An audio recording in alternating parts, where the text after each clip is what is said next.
If you're trying to lose weight, if you're trying to lower your blood sugar, or if you're trying to feel more energized, reduce your cravings, or just finally take control of your health, protein is not optional. It is essential. But here's what I see over and over again. Whether I'm working with patients one-on-one in my clinical practice or inside my private community, there are 4 classic protein mistakes that people are making all the time. And they, in fact, may be the reason you're feeling stuck. So I wanted to make this video where I'm going to walk you through these 4 mistakes so you can avoid them, fix them, and just finally start seeing the results you really deserve. Let's dive into it.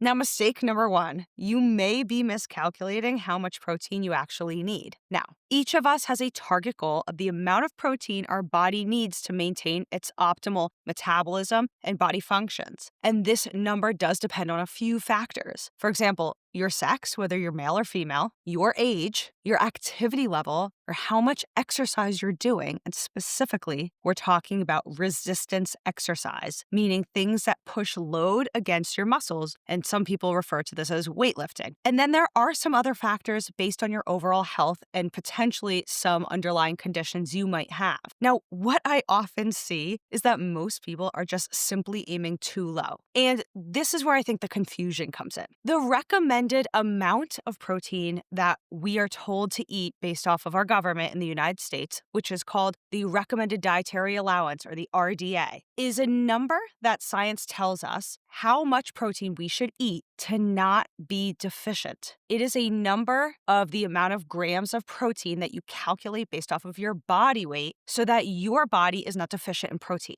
Now, let's break this down in a little bit of detail. So the number of the RDA is that you are recommended to consume about 0.8 grams per kilogram of your body weight. Now, in the United States, of course, we're usually calculating our body weight in pounds and not kilos. So it does require you to do a little bit of a conversion into kilograms to come up with this number. But I really can't emphasize this enough. This number is a very important minimum amount to eat on average every day. A lot of people, including myself, will argue that the ideal amount of protein to eat should not be this number. It should be a number higher than this. So just recognize there's not a perfect consensus on what the optimal amount of protein is, but often I like to teach my patients and people in my private community to use a range that gives us at least a general idea. So let's do a little bit of math. And if you don't feel like calculating this yourself, just follow along. I'm going to do it for you. How do we actually calculate our ideal amount of protein to consume? Here's how we can fix this. So let's, for example, say that you are weighing yourself in pounds and you're aiming for about 0.7 to 1 gram of protein per pound of your ideal body weight. That's where, we give ourselves a range where that 0.8 grams per kilogram would fall into. But recognize we're doing this math on pounds. So for those in the United States who are used to using pounds, I wanted to just make this easy for you. So if we're thinking about the range of 0.7 to 1 gram of protein per pound of ideal body weight, this is about the amount you should weigh if you are not over or underweight based off of your height and age. So a lot of you might be thinking, well,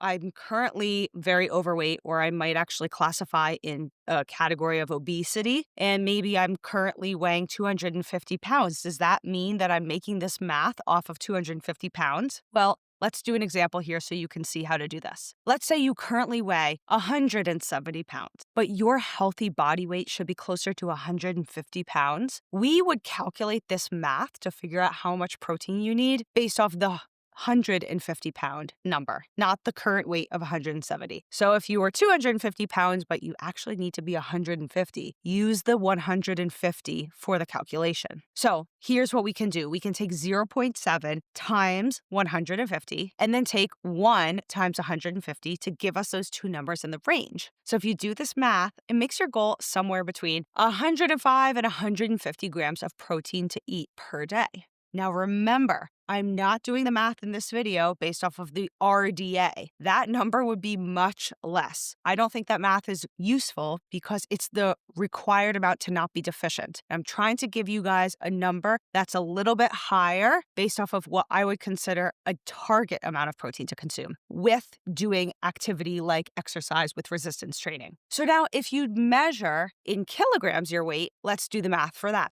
take your weight in kilograms, and then we're going to use a really broad range here. Remember, the RDA was 0.8 grams per kilogram. I'm going to bump that up a little bit, but include a wide range for those who are doing lots of exercise, including lots of engagement with their muscles. So we are going to do the math based off of the range of 1 gram to 2 grams per kilogram of your body weight. And if you are not sure how to do your math, talk to your doctor because it's going to depend on different factors for your own body, your own clinical situation, and your activity levels. So the math here, for example, let's say you weigh 70 kilograms, which is a pretty average number of weight in society. So if you weigh 70 kilos, the math would be 1 times 70 kilograms to 2 times 70 kilograms. So that comes out to 70 to 140 grams of protein per day. Now, the 140 is obviously a really high number. Some of you might think, wow, that's so much protein. Well, I put that number in for those of you who are engaging in resistance training, maybe 5 to 6 days a week. So know that this is going to depend on your personal situation, but I just wanted to give a broad range for us to get concepts of numbers. Okay, let's compare the calculation from the pounds versus the kilograms on average for each. Now, the target number, if you think about whether we calculated it from body weight in pounds or whether we calculated it for body weight in kilograms, let's smush those two ranges of numbers together and let's say we would average out about 110 to 120 grams of protein to eat per day on average. Now, remember, I said this before, but if you are significantly overweight, let's say you're 250, 300 pounds or more, you do not want to do this math based off of your current body weight. Instead, you want to use a realistic, ideal body weight for your calculation. No, we don't have to get into the weeds about this, but here's long story short, why? Fat tissue is not metabolically active in the same way lean tissue is, like muscle. So we don't need to account for all the extra pounds of fat tissue on your body to understand your protein needs because fat cells are not using protein for fuel and they're not using protein for doing things like turnover and metabolism the way other types of tissue in your body is. So that's just a little bit of background for why it's important to do the math based off of an ideal body weight. So again, we're going to use a realistic ideal goal weight for this calculation. Now, if your goal is to weigh 150 pounds, even if you currently weigh 300 pounds, you still use that 150 number for understanding your body's needs. Because the thing is, eating 300 grams of protein a day is not just unnecessary. One could make the argument that that's actually unhealthy. So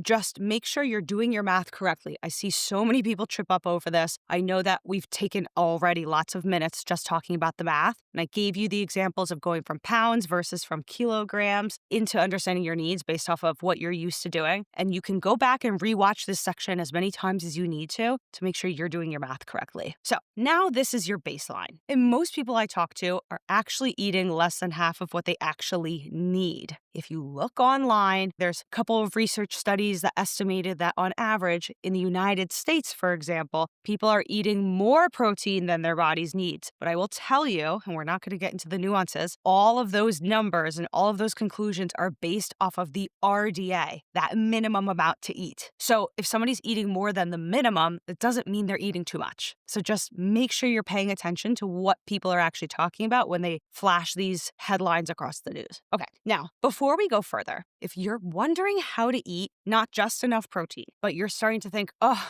protein is one thing I have trouble with, but also I need help with figuring out overall healthy and balanced meals. I need help selecting the right grocery items. Don't worry, I have my free complete grocery shopping guide linked in the description below this video. I made an easy grocery shopping guide for those of you who are looking for a little bit more guidance because I am of the belief that if you are able to lock in your grocery shopping with healthy ingredients, it's going to make eating healthier meals and having a healthier diet so much easier. And this is often where people sort of fall into certain traps. And so get your free copy of the guide below so that you don't feel like you're getting stuck right from the beginning when you start to go grocery shopping for your food. Okay, we're ready for mistake number 2. Mistake number 1 took a long time, but now you're ready for this next part, which is you might be confusing food weight with protein content. This one seems to trip everybody up, and it requires you to do a little bit of thinking, so pay attention. Just because you weigh a food on a scale, and just because that food contains a lot of protein, does not mean that all of the weight of the food is protein. Most of the time, this is how it works. Let's say you want to eat 150 grams of chicken breast. And you might think, amazing, that's 150 grams of protein. That is wrong, okay? The chicken in a 150-gram amount may only give you about 40 or 45 grams of actual protein. So you might be wondering, well, what's the rest of it? Well, the rest is water, fat, and some tissue that doesn't have calories inside of it. And so you need to recognize that if you're weighing food, but you're not looking up the actual protein content in it, you may be getting much less of the nutrient than you think you are, potentially half or even a third of what you might be expecting. Now, let's go through some more examples. We already talked about chicken breast. Roughly 100 grams of chicken breast is anywhere around 30 grams of protein. One whole egg, so the egg white and the egg yolk together, is going to be about 6 grams of protein. A cup of cooked lentils is roughly 18 grams of protein. One Greek yogurt cup, usually those individually sized cups, depending on the brand, could be anywhere from 10 to 20 grams of protein. Now, if you've been relying on the scale alone, you may have been under eating protein without even realizing it. So this is where it's super essential to use any food tracker you like. I don't have a personal favorite, but I've always used one called Chronometer since I was in nutrition school a long time ago, and it's free online. You can pay for it and it has fancier items, but it's absolutely not necessary. You can always plug in your food, weigh the food on a scale to say precisely this was 30 grams of chicken breast, and then it's going to calculate how many grams of protein are inside of that. It's also going to tell you how much fat, how much carbohydrate, other nutrients, but you can use absolutely any food tracker you like. There are a gazillion out there, websites, apps, you name it. Okay, now we are ready for mistake number 3. Mistake number 3 may be that you're eating too little protein overall. So we kind of alluded to this in mistake number 1. This is leading us right into a core issue I see all the time. A lot of people, if they didn't do their math in mistake number 1, they don't really know how much they need, truly, and then they're miscalculating what they're actually eating. So you have an issue lopped on top of another issue. And it ends up being that you may chronically be under eating protein, which would obviously be a huge problem because it's an essential nutrient for healthy metabolism, for healthy muscles, for healthy aging, etc. Now, here's what could happen if you're not eating enough protein. You might get hungry again right after your meals. Your sugar cravings might go up.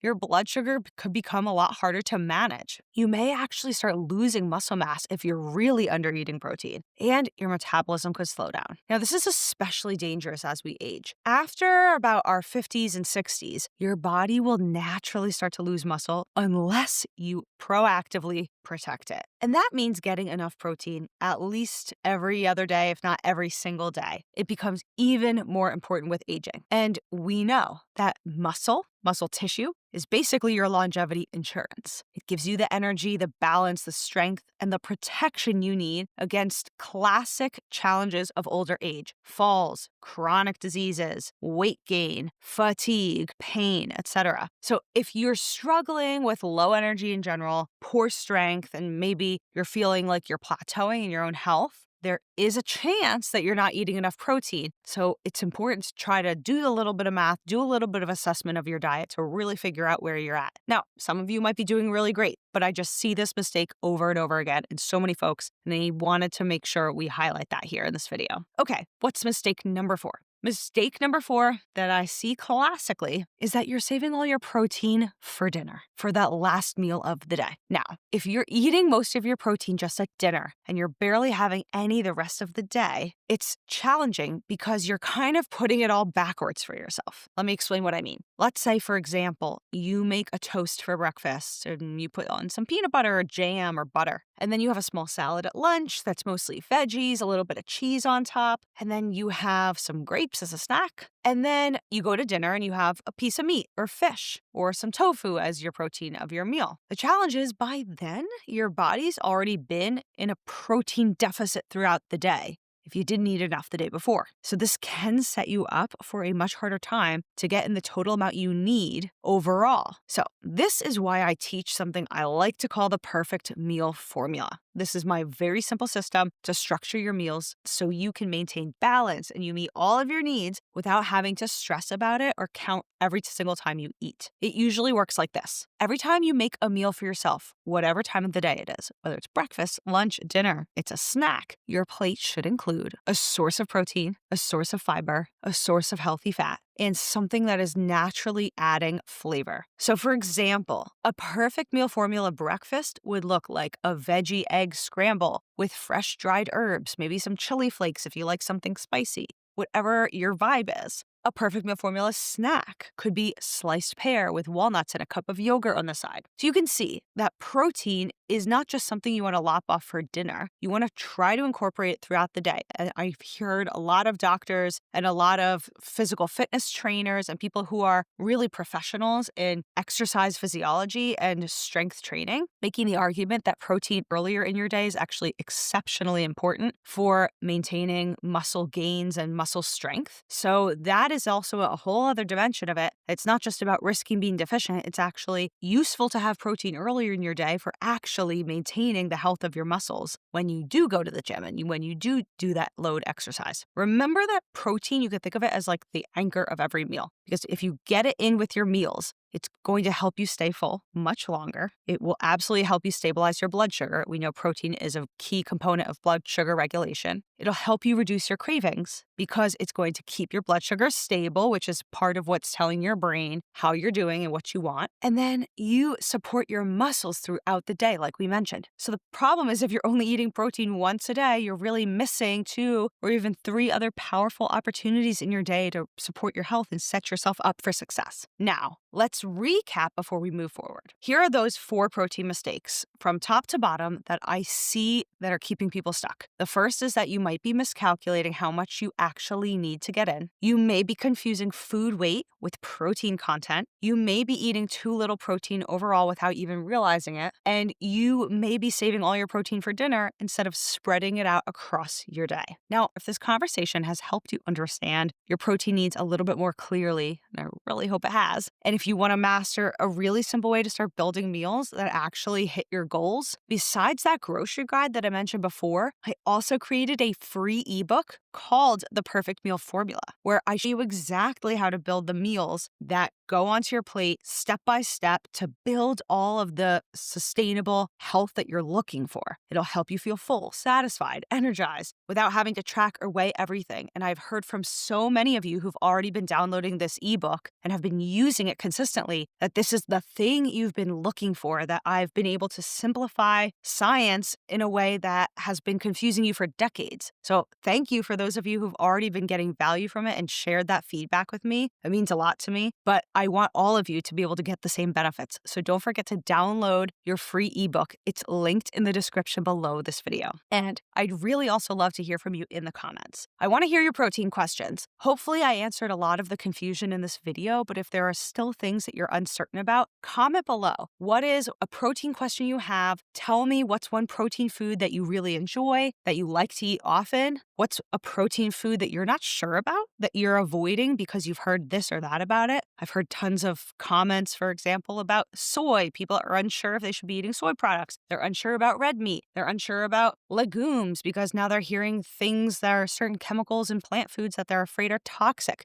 Ask me your questions so that I know how I can help you and how I can make things easier for you. I really do my best to reply to as many comments as possible, and I definitely read everything you write. Now, let's keep the party going. I want you to check out all the other content on my channel about healthy eating, the Mediterranean diet, weight loss, diabetes, and more, because all of this content is going to help you achieve your health goals so much faster. Jump into those videos, and I'll see you over there.